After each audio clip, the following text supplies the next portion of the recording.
Hello दोस्तों, आज इस क्लासेस फॉर मैथमेटिक्स में आपका स्वागत है। और हमारे यूट्यूब चैनल पर मैं अंकित कुमार आपका बहुत बहुत स्वागत करता हूँ।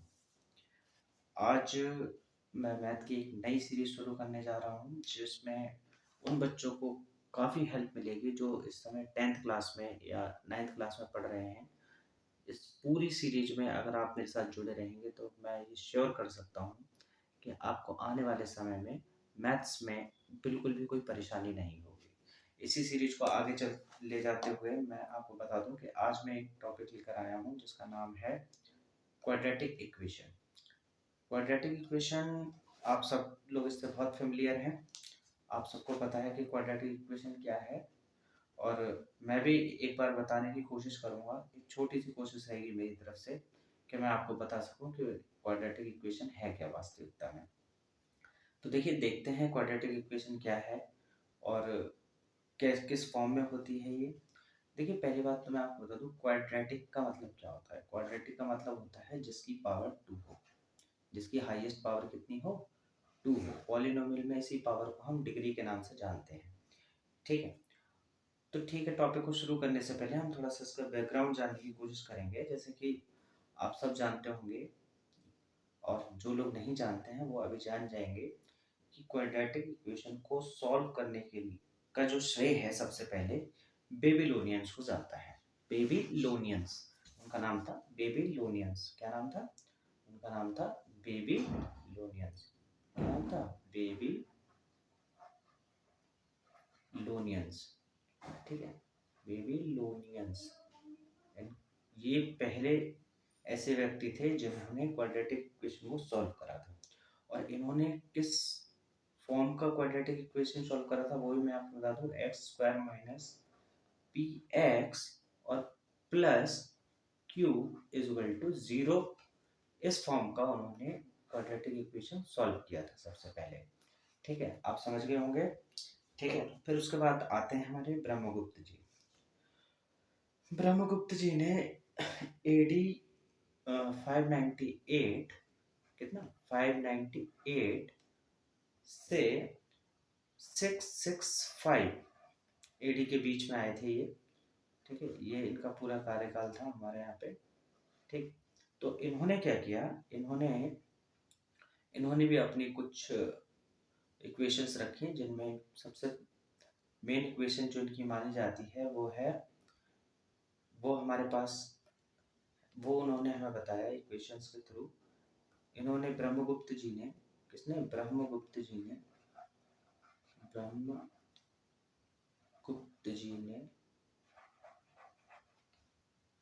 वैसे तो ब्रह्मगुप्ता कहते हैं उनको, लेकिन आप ब्रह्मगुप्त मान लीजिए। ब्रह्मगुप्त जी ने हमें एक इक्वेशन बताई जो थी a x square minus b x is equal to c. ठीक है, इन्होंने हमें ये इक्वेशन बताई। इसके बाद काफ़ी लोग आए, उन्होंने अपने अपने तर्क दिए और एक नए नए प्रकार की इक्वेशंस देते रहे। ठीक है, इसी बीच में एक श्रीधराचार्य जी आए। ठीक है, जो भारत के बहुत ही प्राचीन, भारत के बहुत ही महान मैथमेटिशियंस थे जिन्होंने एक फार्मूला भी ड्राइव किया जिसको आप भली भांति जानते होंगे, जिसको हम क्वाड्रेटिक फार्मूला के नाम से जानते हैं। Minus b plus minus under root b square minus 4ac, ये क्या है, और अपॉन में 2a। ये उन्होंने हमें एक फॉर्मूला दिया जिससे हम, जो हमारे लिए इतना यूजफुल है कि जिन क्वाड्रेटिक इक्वेशन के हम फैक्टराइजेशन नहीं कर पाते हैं उनको हम इस फॉर्मूले के थ्रू सॉल्व करते हैं। ठीक है, ये तो हुई काफ़ी दूर की बातें हैं, ये इन तक हम पहुंचेंगे। लेकिन सबसे पहले हम ये जानने की कोशिश करेंगे कि आखिर कौन सा इक्वेशन क्वाड्रेटिक इक्वेशन होगा। ठीक है, तो मैं आपको बता दूं कि कोई भी इक्वेशन, सारे इक्वेशन क्वाड्रेटिक इक्वेशन नहीं हो सकते, इसलिए हमें एक स्टैंडर्ड फॉर्म हमेशा याद रखनी है। क्या रखनी है? स्टैंडर्ड फॉर्म, स्टैंडर्ड इक्वेशन हमें हमेशा याद रखनी है, जो कि है स्टैंडर्ड इक्वेशन है हमारे पास। स्टैंडर्ड इक्वेशन जिसे हम हमेशा याद रखेंगे वो है a x square plus b x plus c equal 0। ठीक है, अगर कोई इक्वेशन किसी भी तरीके से इस फॉर्म में आ जाए, ठीक है, तो उसे हम क्या कहेंगे, क्वाड्रेटिक इक्वेशन कहेंगे। लेकिन उसकी भी कुछ शर्तें हैं। शर्तें क्या हैं? इसकी सबसे बड़ी शर्त ये है कि यहाँ पर ये जो टर्म आपको दिख रहा है, यहाँ पर ए इक्वल में कभी 0 नहीं हो सकता। ठीक है, क्या जानना है हमें? ए इक्वल में कभी 0 नहीं हो सकता। जैसे मान लीजिए आपने लिख दिया कि 0x² प्लस समथिंग, मान लीजिए बी एक्स और प्लस 7 इक्वल में 0 लिख दिया आपने, और आपने लिख दिया कि it is a quadratic equation. ठीक है, it is a quadratic equation, तो ये गलत हो जाएगा। ये कभी भी क्वाड्रेटिक इक्वेशन का फॉर्म नहीं हो सकता है, क्योंकि क्वाड्रेटिक इक्वेशन का सिर्फ एक ही फॉर्म है जो विश्व विख्यात है, जिसे दुनिया जानती है।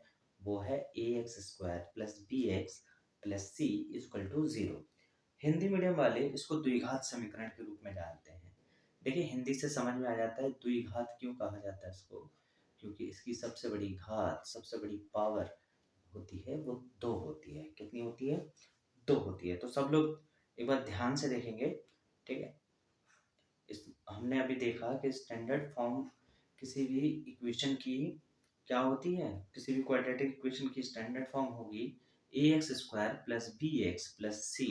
अगर वो इस फॉर्म को फॉलो करता है, या किसी भी तरीके से किसी इक्वेशन को इस फॉर्म में लाया जा सकता है, तो फिर हम कहेंगे कि ये इक्वेशन, जो भी इक्वेशन को हम इस फॉर्म में लाए हैं, वो इक्वेशन क्या होगा? वो इक्वेशन एक क्वाड्रेटिक इक्वेशन होगा। देखिए, बहुत ही सादा और सिंपल सी बात है ये।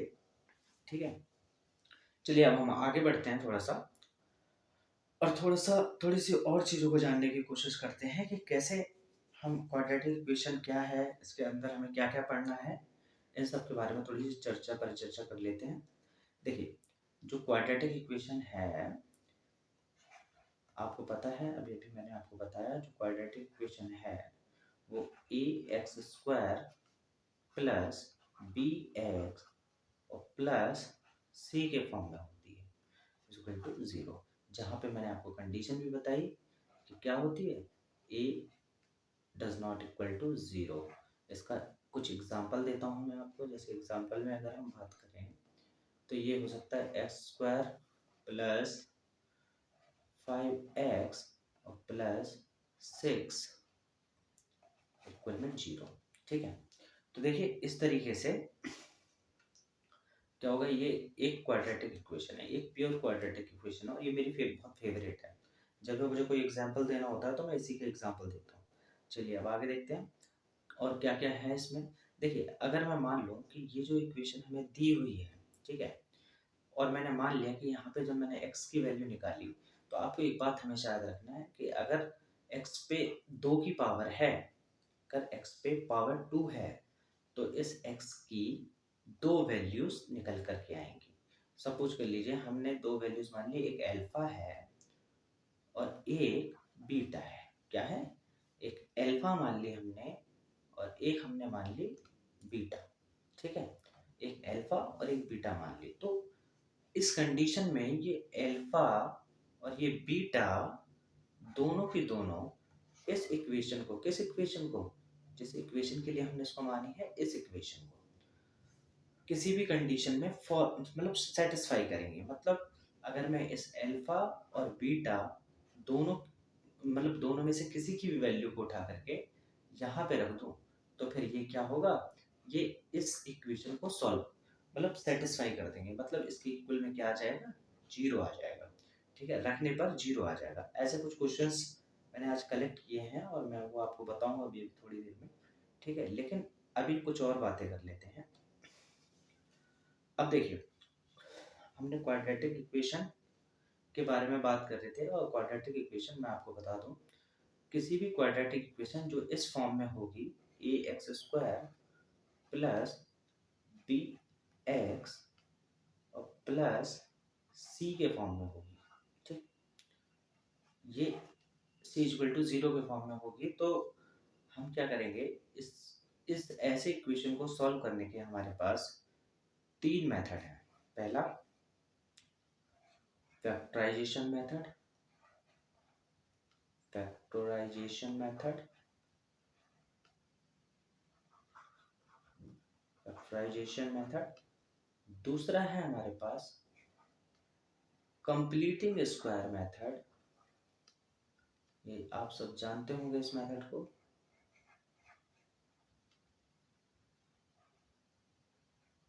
Completing square method. ठीक, और तीसरा हमारे पास है क्वाड्रेटिक फॉर्मूला। क्वाड्रेटिक फॉर्मूला हमारे पास ये भी मौजूद है, क्योंकि मैंने अभी बताया आपको, ये हमें किसने दिया था, श्रीधराचार्य जी ने। ठीक, खैर ये बातें थोड़ी सी अलग हो जाती हैं, इनके बारे में हम अगली वीडियो में चर्चा करेंगे। लेकिन आज हमें किन बातों पे चर्चा करनी है, आज हम बेसिक पढ़ेंगे। आज हम ये देखेंगे कि कौन से इक्वेशन क्वाड्रेटिक इक्वेशन हो सकते हैं और कौन से नहीं हो सकते हैं। चलिए आज अभी हम चलते हैं अपने टॉपिक पे। तो देखिए, मैंने आपको पहले ही बता दिया था कि जो भी इक्वेशन हमारे स्टैंडर्ड इक्वेशन को फॉलो करेंगे, है ना। स्टैंडर्ड इक्वेशन बोले तो स्टैंडर्ड इक्वेशन हमारा a x square plus b x plus c को फॉलो करेंगे, ठीक है, तब वो क्या होगा, तो वो हमारा एक क्वाड्रेटिक इक्वेशन होगा। आइए देखते हैं ऐसा हम किन किन क्वेश्चन में कर सकते हैं। चलिए देखते हैं। तो ये आज हमारा पहला क्वेश्चन है, जिसमें लिखा हुआ है कि find the roots of equation x square plus 5x plus 6। देखिए वही वही क्वेश्चन है ये, जो अभी मैंने कुछ देर पहले आपको एक एग्जांपल के तौर पे दिखाया था, वही क्वेश्चन है। आइए इसको सॉल्व करते हैं। देखिए सॉल्यूशन में क्या करेंगे, देखिए सॉल्यूशन में जब हम जाएंगे तो सबसे पहले हमें क्या करना है, जो हमें इक्वेशन दी हुई है उसे हमें लिख लेना है। ठीक है, जैसे given given equation is equal to कितनी है हमारे पास, एक्स स्क्वायर प्लस 5x और प्लस 6 इक्वल टू 0। अब देखिए विशेष ध्यान आपको क्या देना है कि हम इसको फैक्टर करेंगे कैसे, है ना। हम इसके रूट्स निकालेंगे कैसे। एक्चुअली x की जो भी वैल्यूज होती हैं उन्हें हम रूट्स कहते हैं। क्या कहते हैं, मैंने आपको बताया था कि if x is equal to alpha and beta, तो ये क्या होंगे, ये x की वैल्यूज होंगी और यही क्या होंगी, यही हमारे रूट्स कहलाएंगे। क्या कहलाएंगे, यही हमारे रूट्स कहलाएंगे। ठीक है ना, तो यही हमें फाइंड आउट करना है। तो मैंने आपको बताया भी था कि इसको फाइंड आउट करने के हमारे पास कितने रूल्स होते हैं, हमारे पास तीन रूल होते हैं। पहला होता है फैक्टर मेथड, जिसको हम बोलते हैं split the middle term. Middle term से मतलब क्या है, हमें इस वाले पार्ट को तोड़ना है। हमें इस वाले पार्ट को किस तरीके से तोड़ना है, देखिए हम मिडिल टर्म को दो तरीके से तोड़ते हैं। एक तोड़ते हैं हम प्लस में और एक तोड़ सकते हैं माइनस में। मतलब अभी जैसे ये यहाँ पे जो साइन अभी आप देख रहे हैं, यहाँ पे प्लस है, तो हमें इस 6 के फैक्टर करने हैं। अब आप जानते हैं कि 6 के अगर हम फैक्टर करने जाएं तो 6 के फैक्टर होते हैं 2 इंटू 3। ठीक है, 2 इंटू 3। ठीक, और इस एक और फैक्टर होता है 6 का, 1 इंटू 6। ठीक है, अब देखिए अब मुझे 6 के इन दोनों फैक्टर्स में से किसी एक फैक्टर को चुनना होगा, जिसको जोड़ने पर, जिनको आपस में जोड़ने पर हमें वही मिल जाए जो हमारे मिडिल टर्म में लिखा हुआ है। ठीक है, समझ पा रहे हैं। मैंने एक बार फिर से सुनिए, जो हमारे लास्ट में दिया है, ये जो लास्ट में दिया है, इसको हम अगर बात करें तो इसको हम बोलते हैं कांस्टेंट टर्म। क्या बोलते हैं, इसको हम बोलते हैं कांस्टेंट टर्म। क्या बोलते हैं, कांस्टेंट टर्म, कांस्टेंट टर्म बोलते हैं इसको। और हमें इसी के फैक्टर करने होते हैं। क्या करने होते हैं, इसी के फैक्टर करने होते हैं और जो हमारा मिडिल टर्म होता है हमें उतना चाहिए होता है फैक्टर्स से। ठीक है, अब डिसाइडेड ये होता है कि जो यहाँ पे साइन होगा उसी के अकॉर्डिंग हम प्लस और माइनस को डिसाइड कर लेंगे कि कब हमें प्लस लेना है, कब हमें माइनस करते हुए लेना है। ठीक है, तो अभी तो हमारे पास प्लस है तो इसलिए हम क्या करेंगे, हम प्लस में लेंगे। मैं थोड़ा साफ कर देता हूँ यहाँ पे। ये देखिए, हाँ बहुत कुछ साफ हो गया है। अब देखिए, अब मुझे इन दोनों में से मुझे ये वाला जो है फैक्टर सही लग रहा है, क्योंकि इन दोनों को जोड़ने पर हमें क्या आ जाए, हमें 5 मिल जाएगा। लेकिन अगर कभी माइनस वाली कंडीशन बनती तो ये देखिए 6 में से अगर मैं 1 को घटाऊंगा तो मुझे 5 ही मिलेगा। ठीक है, तब ये वाला फैक्टर मुझे काम आ जाएगा। तो चलिए आइए मैं इसको लेता हूँ और मैं 5 को क्या लिख सकता हूँ, अब 2+3 लिख सकता हूँ। तो देखिए यहाँ पे जब हम लिखेंगे, यहाँ पे अब देखिए आगे जब हम इसको प्रोसीड करेंगे क्वेश्चन को, तो इस तरीके से करेंगे, एक्स स्क्वायर प्लस प्लस 5 को लिखेंगे हम 3+2। आपका मन है 2 को आगे रखिए, 3 को आगे रखिए। ठीक है, प्लस में तो सब ठीक है, और 6 इक्वल में 0। ठीक है, इतना रखने के बाद आप देख रहे हैं ये x जो बाहर वेट कर रहा है, इसको तुरंत अंदर एंट्री कराएंगे। ठीक है, इसको तुरंत ही अंदर एंट्री कराने के साथ ही हमारे पास एक इक्वेशन मिलेगा, x square plus 3x plus 2x plus 6 equal में 0। इस तरीके से अब चूंकि आप देख रहे हैं, पेयर बना लीजिए। हमारे पास 4 टर्म्स हैं, हमारे पास 4 टर्म्स हैं, हम चारों के क्या कर लेंगे, पेयर्स बना लेंगे। ये देखिए हमने इन दोनों के पेयर्स बना लिए और यहाँ पे इन दोनों के पेयर्स बना लिए। अब देखिए हमें क्या करना है, इन पेयर्स में से उन चीजों को बाहर निकालना है जो दोनों पेयर्स में कॉमन है। ठीक है, तो देखिए पहले इस वाले पेयर में हम देखते हैं, तो यहाँ पे हमें आसानी से x कॉमन दिखाई दे रहा है, तो इस वजह से हम यहाँ से x को बाहर लेंगे। अब यहाँ पे 2x होने की वजह से यहाँ पर क्या बचेगा, 1x बच जाएगा। ठीक है, बहुत ही अच्छे। अब इसके पास तो एक ही x था, उसने वो भी दे दिया, तो यहाँ पे बचेगा हमारा 3। ठीक, उसके बाद हम क्या करेंगे, प्लस, अब इन दोनों में से, इन दो पेयर्स में से हमें 2 कॉमन मिल जाएगा, तो 2 हमने कॉमन ले लिया, तो यहाँ पे क्या हो जाएगा, यहाँ पे हमारा x प्लस 3 हो जाएगा, और 0 जो है वो इक्वल में चलता ही रहेगा। 0 क्या होगा, वो इक्वल में चलता ही रहेगा। ठीक है, चलिए अब आगे देखते हैं। अब हम देख पा रहे हैं कि ये चीज यहाँ भी है और यही चीज यहाँ भी है, तो ये इन दोनों में से कॉमन आ रही है। तो हम क्या करेंगे, यहाँ से इस चीज को भी कॉमन ले लेंगे, तो यहाँ पे बचेगा x प्लस 3। अब ये और ये जो हमने कॉमन लिया था, ये एक साथ आ जाएंगे, तो इनको क्या हो जाएगा, ये हो जाएंगे एक साथ, तो x प्लस 2। यहाँ तक तो बात आ गई हमारी, हमारे फैक्टर तो हो गए। अब बस हमें अल्फा और बीटा मतलब रूट्स निकालने हैं। तो देखिए मैं आपको बताता हूँ कि एक चीज यहाँ पे जो विशेष ध्यान देने वाली बात है, कि कई बार आपने देखा होगा, कई क्लासेस में आपने पढ़ा होगा कि हम हमारे आपने पढ़ा होगा कि हम एक बार x+3 को 0 के बराबर रख देंगे और एक बार x+2 को रख देंगे। क्यों रखेंगे, इसका भी एक रीजन ये है कि देखिए यहाँ पे क्या लिखा है, x+3 मल्टीप्लाइड बाई, यहाँ पे जब कोई साइन नहीं है तो यहाँ पे मल्टीप्लाइड है, और उसके बाद x+2 और वो 0 के बराबर है।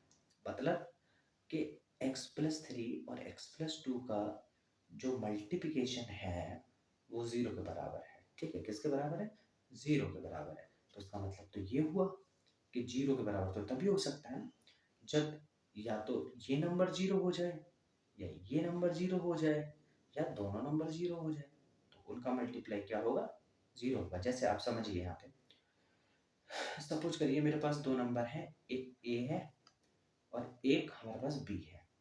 तो मैं क्या करता हूँ, पहले एक बार 0 लेता हूँ a को, और इसको मैं समथिंग कुछ भी मान लेता हूँ, मान लिया 2 मान लिया मैंने। अब मैं a इंटू बी करा दूँ, अगर a क्रॉस b कराऊँ, तो क्या होगा, तो ये 0 इंटू 2 होगा बराबर 0। तो देखिए आया ना, a इंटू बी का मल्टीप्लाई 0 आया, क्यों? क्योंकि उनमें से एक नंबर 0 है। ठीक है, वैसे ही अगर मैं एक बार क्या करूं, एक बार मैं b को 0 ले लूं और a को क्या करूं, एक बार मैं b को 0 ले लेता हूं और a को कुछ मान लेता हूं। a को समथिंग मैंने 1 मान लिया और b को मैंने यहाँ पे 0 मान लिया। तो a इंटू बी इस टाइम पे क्या होगा, इस टाइम पे देखिए a की वैल्यू 1, b की वैल्यू 0, तो फिर क्या होगा, इसका आंसर फिर से 0 आएगा। तो देखिए अब मतलब मैंने मतलब इस बार b 0 था, तब भी आंसर हमारा कितना आया, वो भी 0 आया। और a हमारे पास इस बार नंबर था, फिर भी दोनों का प्रोडक्ट हमारे पास 0 ही आ रहा है। ठीक है, अब एक कंडीशन और बनती है इसी में, एक कंडीशन ये बनती है कि अगर कभी दोनों नंबर ही 0 हो जाए, जैसे अगर मैं बात करूं a, सॉरी, अगर मैं बात करूं a इक्वल टू, अगर मैं 0 ले लूं और b भी मैं 0 ले लूं, है ना, तब तो आप सभी को पता है कि दोनों का प्रोडक्ट हमेशा 0 ही आना है ना। तो देखिए a cross b equal to 0 into 0, तो इक्वल टू कितना होगा, ये होगा 0। ठीक है, तो अभी आपने देखा कि दो नंबर्स का प्रोडक्ट 0 तीन कंडीशन में हो सकता है, या तो पहला नंबर 0 हो, या दूसरा नंबर 0 हो, या वो दोनों नंबर ही 0 हो। ठीक है, तो इसी तरीके से अब मैं क्या करूंगा, इन्हीं तीन कंडीशंस के बेस पे मैं पहले इसको 0 लेके रखूंगा, फिर मैं इसको 0 लेके देखूंगा, तब जाके हमारा रूट्स हम फाइंड कर सकते हैं। अभी देखते हैं किस तरीके से हमें करना है। चलिए पहले हम x प्लस 3 को 0 के बराबर रखते हैं। तो देखिए अगर मैं x प्लस 3 को 0 के इक्वल रख दूं, तो देखिए इतना आया मेरे पास, जिसको मैं लिख सकता हूँ कितना, x इक्वल टू माइनस 3। ठीक है, बिल्कुल सही। अब देखिए ये x प्लस 2 को मैं यहाँ पे रखता हूँ, x प्लस 2 कुल में 0। अब देखिए यहाँ से x की वैल्यू कितनी निकलेगी हमारे लिए, माइनस का 2। तो देखिए ये हमारे पास अल्फा और बीटा, किसी को भी अल्फा मान लीजिए, किसी को भी बीटा मान लीजिए, इसमें कोई आपको रिस्ट्रिक्शंस नहीं है, कोई आपको मतलब पाबंदी नहीं है कि नहीं आपको इसी को मानना है। ठीक है, आप लोग नोट कर लीजिए इसको, बहुत ही अच्छी तरीके से मैंने समझाने की कोशिश की है। आपको जैसा भी लगा हो कमेंट बॉक्स में जरूर बताइएगा एक बार। ठीक है, और हाँ चैनल को सब्सक्राइब जरूर करिए, लाइक करिए वीडियो को अगर आपको अच्छा लग रहा है, अगर मेरा कॉन्सेप्ट आपको सही लग रहा है तो प्लीज़ लाइक करिए मेरी वीडियो को, सपोर्ट करिए, ताकि हम जैसे लोग भी आगे बढ़ सके। ठीक है, आप ही लोगों के सपोर्ट से आगे बढ़ेंगे। ठीक है, चलिए अब हम नेक्स्ट क्वेश्चन पे चलते हैं।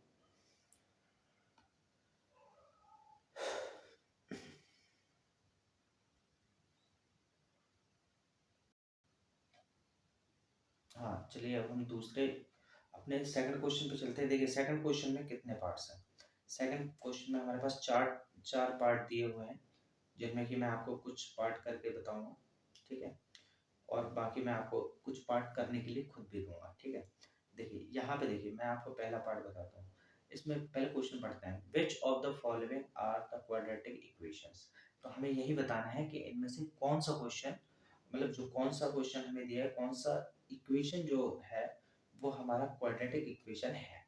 ठीक है, तो देखिए सबसे पहली बात, क्वाड्रेटिक इक्वेशन होने के लिए मैंने आपको एक बहुत ही एक साफ सुथरी बात बताई थी, जिसमें मैंने बताया था कि अगर कोई भी एक्सप्रेशन स्टैंडर्ड फॉर्म, किसको, standard form a x square plus b x plus c और इक्वल में 0 को फॉलो करता है, तो फिर वो क्या होगा, वो हमारा क्वाड्रेटिक पॉलिनोमियल, नहीं सॉरी क्वाड्रेटिक इक्वेशन होगा। क्या होगा, क्वाड्रेटिक इक्वेशन होगा।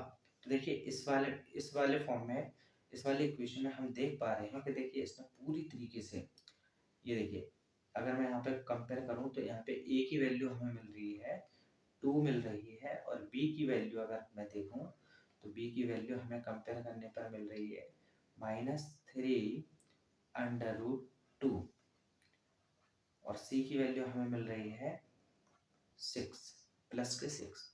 ठीक है, तो इस तरीके से देख रहे हैं क्या ये बिल्कुल इसी फॉर्मेट में जा रहा है, तो इसलिए हम क्या कहेंगे, ये जो पहले पहला इक्वेशन लिखा हुआ है ये क्या है, क्वाड्रेटिक इक्वेशन को फॉलो करता है। किसको फॉलो करता है, क्वाड्रेटिक इक्वेशन को फॉलो करता है। ठीक है, आई होप कि समझ गए होंगे आप। जो भी इक्वेशन हमारा a x square plus b x plus c equal to zero को फॉलो करेगा, वही क्या होगा, वही हमारा क्वाड्रेटिक इक्वेशन होगा। चलिए आगे बढ़ते हैं क्वेश्चन नंबर 2 की तरफ। क्वेश्चन नंबर 2 हमारा कह रहा है कि एक्स स्क्वायर, देखिए यहाँ पे लिखा हुआ है एक्स स्क्वायर प्लस 1 में एक्स स्क्वायर। देखिए, अब देखिए पहली कंडीशन तो यही होती है कि किसी भी क्वाड्रेटिक इक्वेशन को, अगर कोई भी इक्वेशन क्वाड्रेटिक इक्वेशन होना चाहता है बेसिकली, तो उसकी इक्वल में जीरो होना जरूरी है। क्या है, जीरो होना बहुत जरूरी है। या फिर तो इक्वल में कोई चीज दी हो, तो जिसको हम मतलब मान लीजिए अगर यहाँ पे कुछ जीरो के अलावा कुछ और भी दिया होता, जैसे मैं आपको दिखाता हूँ, जैसे यहाँ पे देखिए जीरो की जगह अगर कुछ और दिया होता, जैसे मान लीजिए 1 दिया होता सपोज करिए, तो फिर मैं इस 1 को इस साइड ट्रांसफर करता, फिर मैं इसको सॉल्व करने की कोशिश करता, तब ये जा करके अगर ये हमारे स्टैंडर्ड फॉर्म को फॉलो करता, तो फिर ये क्या होता, ये हमारा क्वाड्रेटिक इक्वेशन होता है। ठीक है, लेकिन अभी इस कंडीशन में ये क्या है, ये क्वाड्रेटिक इक्वेशन नहीं है, एक्चुअली में इसकी इक्वल में जीरो या कोई भी और नंबर इक्वल ना होने की वजह से ये क्या है, ये पॉलिनोमियल है। क्या है, ये एक पॉलिनोमियल है। ठीक है, पॉलिनोमियल है। बट मैं आपको एक चीज बता दूंगा, अगर हम पॉलिनोमियल में जाएंगे तो हमेशा पॉलिनोमियल भी नहीं बोलेंगे। ठीक है, हमेशा पॉलिनोमियल भी नहीं बोलेंगे। क्यों, क्योंकि देखिए एक्स स्क्वायर प्लस 1 सॉरी, थोड़ा राइटिंग मिस्टेक हो गई, कोई बात नहीं, हम सही कर लेंगे। ठीक है, एक्स स्क्वायर प्लस 1/x², क्या 1/x²। देखिए जब मैं इस पावर को ऊपर लेकर के जाऊंगा तो ये मुझे क्या देगी, ये मुझे देगी x² प्लस -2 की पावर देगी। और देखिए पॉलिनोमियल में ये कंडीशन होती है कि अगर किसी वेरिएबल की पावर माइनस में है, तो that is not a polynomial. ठीक है, तो बेसिकली ये ना तो क्वाड्रेटिक इक्वेशन है और ना ही ये पॉलिनोमियल है। ठीक है, तो इस कंडीशन में हम इसको क्या बोलेंगे, ना ही ये क्वाड्रेटिक इक्वेशन है और ना ही ये पॉलिनोमियल है। ठीक है, चलिए अब आगे बढ़ते हैं। आगे देखिए ये एक क्वेश्चन हमें दिया हुआ है, इस क्वेश्चन को हम सॉल्व करने की कोशिश करते हैं। ठीक है, देखते हैं कैसे हम कर सकते हैं। यहाँ पे 2x, हमारे पास है 2x -1, और हमारे पास है x -3 इक्वल में हमारे पास है x + 4, और हमारे पास है x -2। ठीक है, अब देखिए अब हम क्या करेंगे, अब हम इसको सॉल्व करेंगे। देखिए सबसे पहले हम इन दोनों का मल्टीप्लाई कराने की कोशिश करते हैं। तो देखिए सबसे पहले अगर मैं इसका मल्टीप्लाई, इस 2x का मल्टीप्लाई इन दोनों में कराऊं, एक तो इसमें कराऊंगा और इस 3 में कराऊंगा। ठीक है, तो क्या आता है हमारे पास, देखते हैं। हम यहाँ पे लिखेंगे इस बार। ठीक है, हमारे पास आएगा कि 2 का अगर मैं x में कराऊंगा तो 2x² माइनस 6x, फिर इसके बाद मैं 1 से कराऊंगा इसको। 1 से अगर मैं इन दोनों को मल्टीप्लाई करा दूं, तो अब वो -1 है, सॉरी -1 से, तो ये हो जाएगा हमारे पास माइनस का x। ठीक है, -x, और हमारे पास आएगा प्लस का 3। सिमिलरली मुझे यही प्रोसेस इनके साथ भी करनी है, इन दोनों के साथ। ठीक है ना, सिमिलरली यही प्रोसेस मुझे वहाँ पे करनी है। ठीक है, अभी देखते हैं क्या होता है। यही प्रोसेस जब हम वहाँ पे करेंगे तो हमें मिलेगा x², और देखिए यहाँ पे मिलेगा -2x प्लस 4x और हमें मिलेगा यहाँ पे -8, क्योंकि 4 टू जा क्या हो जाएगा 8 हो जाएगा। ठीक है, अब मैं इसको यहीं पे सॉल्व कर लेता हूँ थोड़ा सा, फिर उसके बाद हम इसको left to right, right to left करेंगे, जो भी करना है हमको। तो देखिए यहाँ पे देखिए 2x², ये तो सेम टर्म है, मतलब ये सिंगल टर्म है। ये देखिए ये सेम टर्म है, तो ये हो जाएंगे -7x और हो जाएगा यहाँ पे +3 इक्वल टू, सिमिलरली मुझे यहाँ पे करना है x² + 2x -8। अब देखिए, अब मुझे इन सारे टर्म्स को मतलब राइट से लेफ्ट की तरफ लेकर के जाना है, जिससे इनके साइन जो होंगे वो चेंज हो जाएंगे। ठीक है, क्या हो जाएंगे, चेंज हो जाएंगे।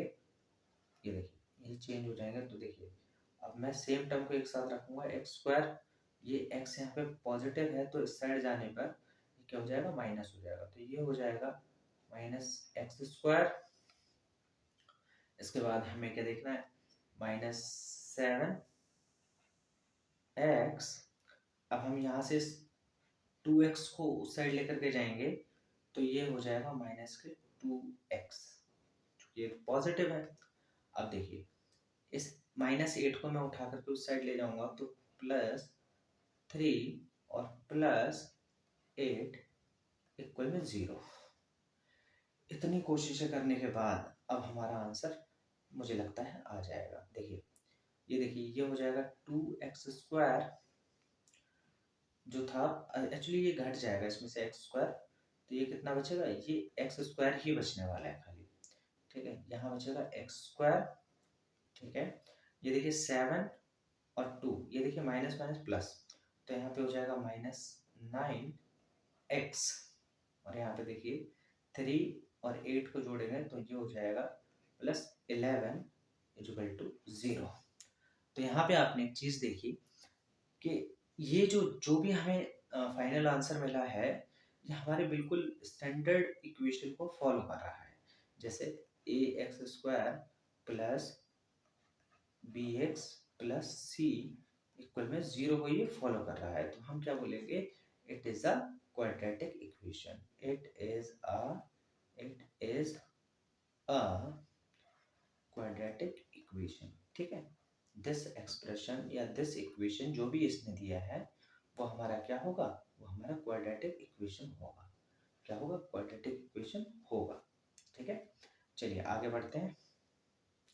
अब देखिए जो 4th क्वेश्चन बचा हुआ है, इसको आप लोग खुद करेंगे, एक बार ट्राई करेंगे। देखिए मैं बस आपको थोड़ा सा हिंट देता हूँ इसमें, कि आपको करना क्या है, पहले आप इसको नोट कर लीजिए। ठीक है, इसको नोट करने के लिए नोट कर लीजिए, आप नोट कर लीजिए, स्क्रीनशॉट ले लीजिए, जो भी लेना है ले लीजिए। ठीक है, फिर हम उसके बाद आगे करेंगे, अगले क्वेश्चन को करेंगे। अगले क्वेश्चन को करते हैं। अभी देखिए मैं इसको मिटाता हूँ। ठीक, ये जो 4th क्वेश्चन है, देखिए यहाँ पे ये होल क्यूब है, तो हमें a + b का होल क्यूब यहाँ पे खोल देना है, और यहाँ पर भी एक होल क्यूब है, जिससे होल क्यूब कट जाएगा। ठीक है, फिर आगे आप प्रोसीड करेंगे तो फिर हो जाएगा। आपको पता होना चाहिए x + 1 का होल क्यूब क्या होगा, या आप इस फॉर्मूले को अगर लगाएंगे a + b का होल क्यूब क्या होगा। देखिए मैं यहाँ पे लिख देता हूँ, a³ + b³ + 3 + 3a² b + 3ab²।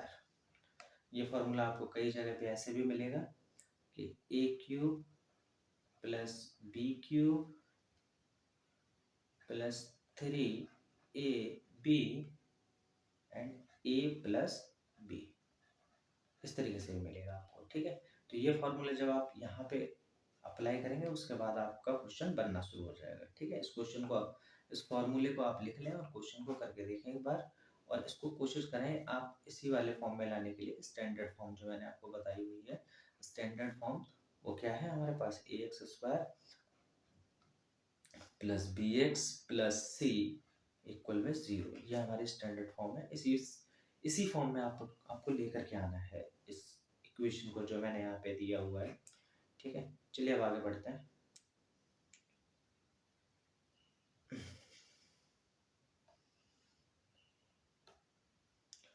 आगे बढ़ते हैं, थोड़ा सा इसको मिटाते हैं। अब देखिए थर्ड क्वेश्चन हमारे पास आ गया है। थर्ड क्वेश्चन में कह रहा है कि for the quadratic equation 2x² minus 5x minus 3 is equal to 0, show that हमें शो करना है उसमें। ऑप्शन नंबर 1 हमें दिया हुआ है x is equal to 3 is the solution। देखिए मैंने आपको पहले ही बताया था कि अगर x की कोई भी वैल्यू किसी इक्वेशन, किसी क्वाड्रेटिक इक्वेशन का सॉल्यूशन हो सकती है, तो फिर वो इसमें डालने पर, इसमें x की जगह रिप्लेस करने पर हमें क्या देगी, 0 ही देगी, सेटिस्फाई करेगी। अगर ऐसा दावा किया जा रहा है कि x जो है वो इस गिवन इक्वेशन का एक सॉल्यूशन है, तो फिर ये जरूर ही क्या होगा, ये x की जगह आने पर सब 0 कर देगी। चलिए हम चेक करते हैं। ठीक है, क्वेश्चन नंबर 1 जो है उसको हम सॉल्व करते हैं।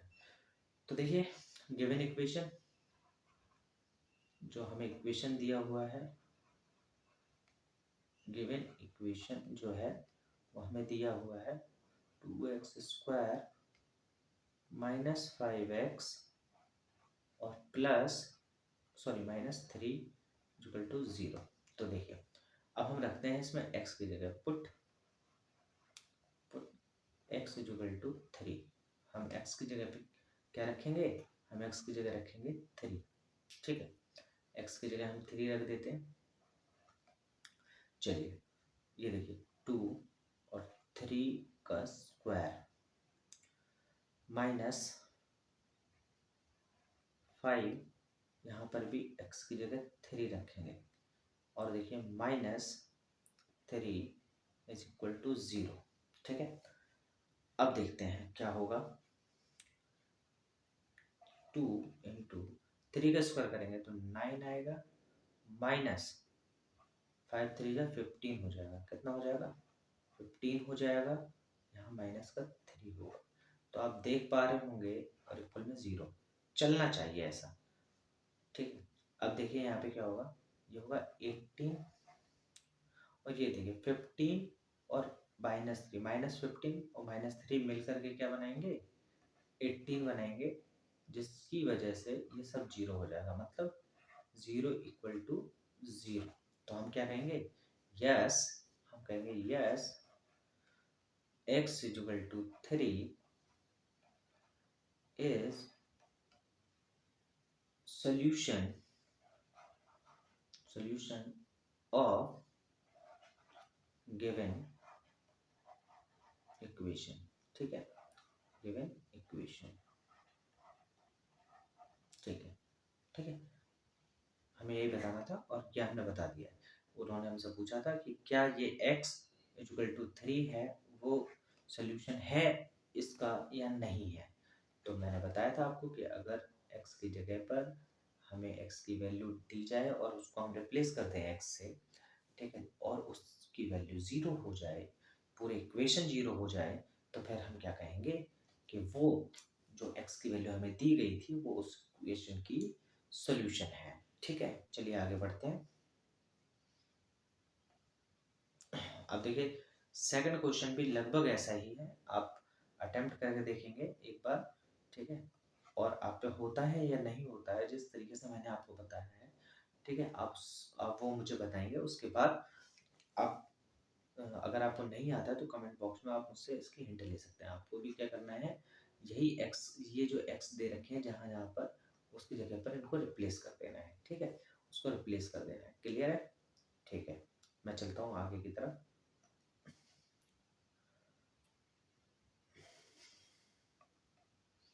अब देखिए आज की शाम का लास्ट क्वेश्चन, ये भी सिमिलर है, लेकिन मैं इसका भी एक पार्ट आपको करके दिखाता हूँ। कह रहे हैं कि show that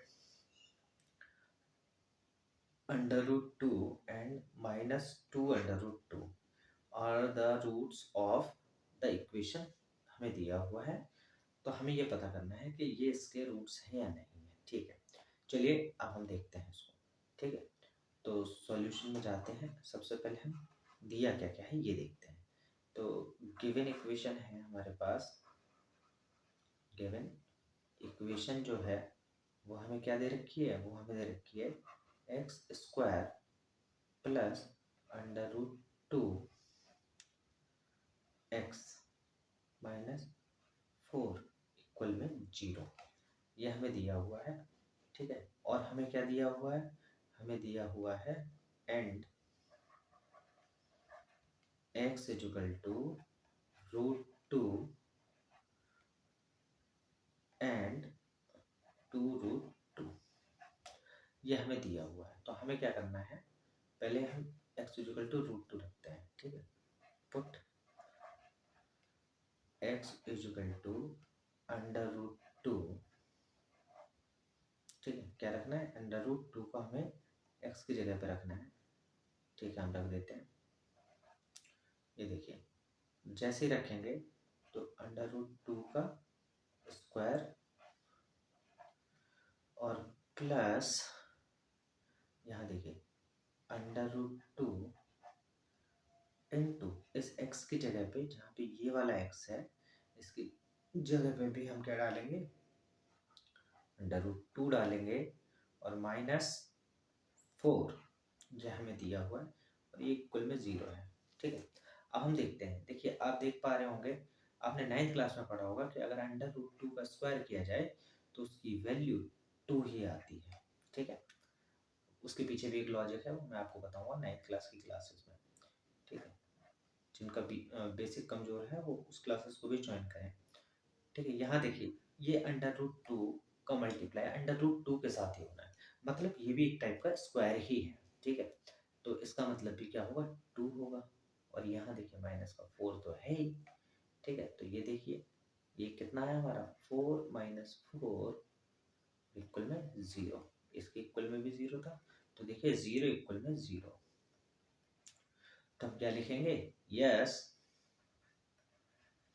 yes under root 2 is root of the given equation,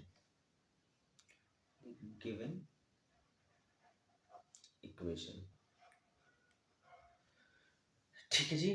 अब हम करेंगे इसका सेकंड पार्ट, ठीक है। आप समझ गए होंगे, जिस तरीके से मैंने ये किया है उसी तरीके से आपको इसका सेकंड पार्ट भी करना है, ठीक है। चलिए अब हम इसका सेकंड पार्ट करते हैं, तो मैं इसको साफ कर देता हूँ। देखिए ऑलमोस्ट सभी साफ हो गया।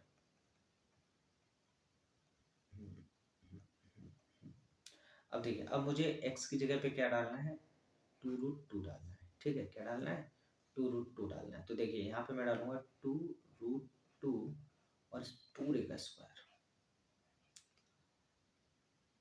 Plus root 2 into 2 root 2 minus 4 और इक्वल में 0।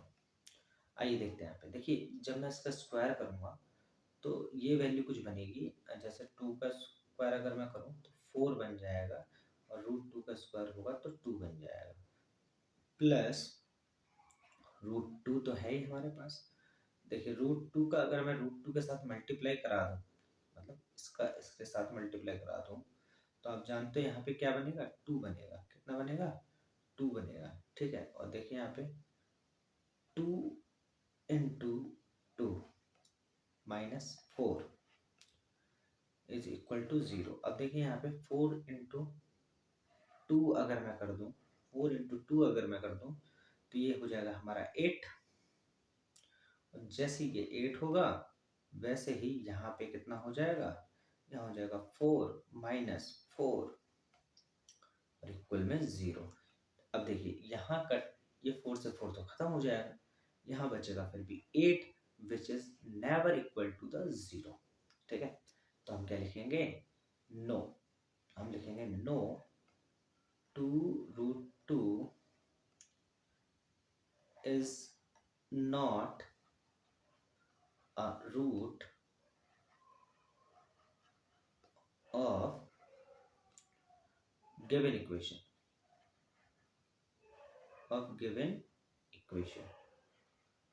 ठीक है।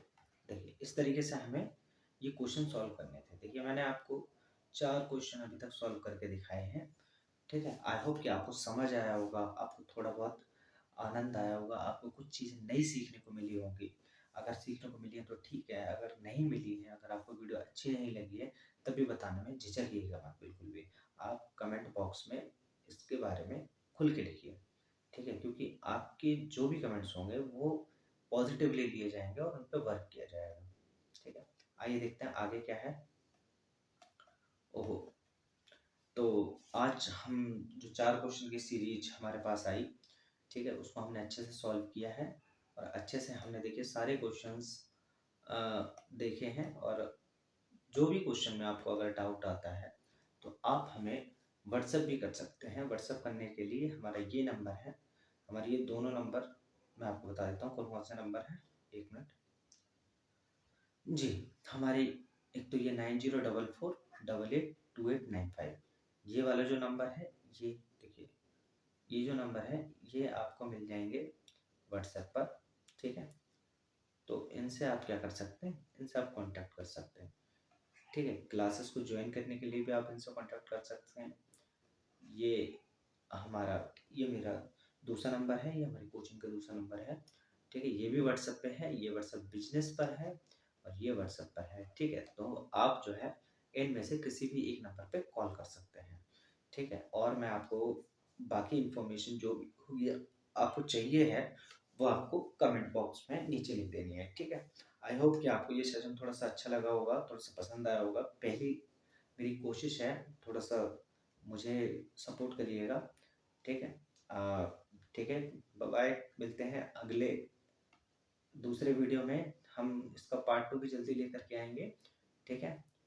और तब हम देखेंगे इसको हम फैक्टराइज़ कैसे करते हैं, ठीक है? क्वाड्रेटिक इक्वेशन के फैक्टराइज़ेशन मेथड्स देखेंगे वहाँ पे हम, ठीक है? चलिए बाय-बाय।